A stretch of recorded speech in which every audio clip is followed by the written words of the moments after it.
નખત્રાણામાં દર વર્ષની જેમ આ વર્ષે પણ અહલે સુન્નત વલ જમાત દ્વારા પૈગંબર હજરત મોહમ્મદ મુસ્તફા સલાલુહુ અલૈહિ વસલમની વિલાદતના પવિત્ર દિવસ નિમિત્તે ઈદે મિલાદુન્નબીનો ભવ્ય જુલુસ યોજાયો હતો.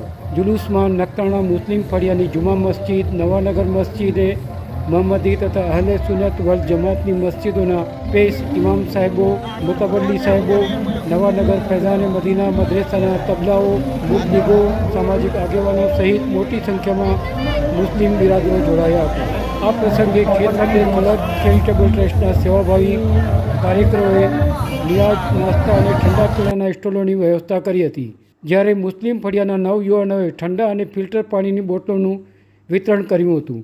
જુલુસ દરમિયાન નખત્રાણા પોલીસ સ્ટેશનના PI M Patel, PSI RD Begadiya સહિત પોલીસ સ્ટાફ તેમજ જીએચજી, જીઆરડી અને ટીઆરબી જવાનોએ ખડેપગે ફરજ બજાવી ટ્રાફિક અને સુરક્ષા વ્યવસ્થા સંભાળી હતી. આ સમગ્ર કાર્યક્રમ શાંતિપૂર્ણ માહોલમાં સંપન્ન થયો હતો.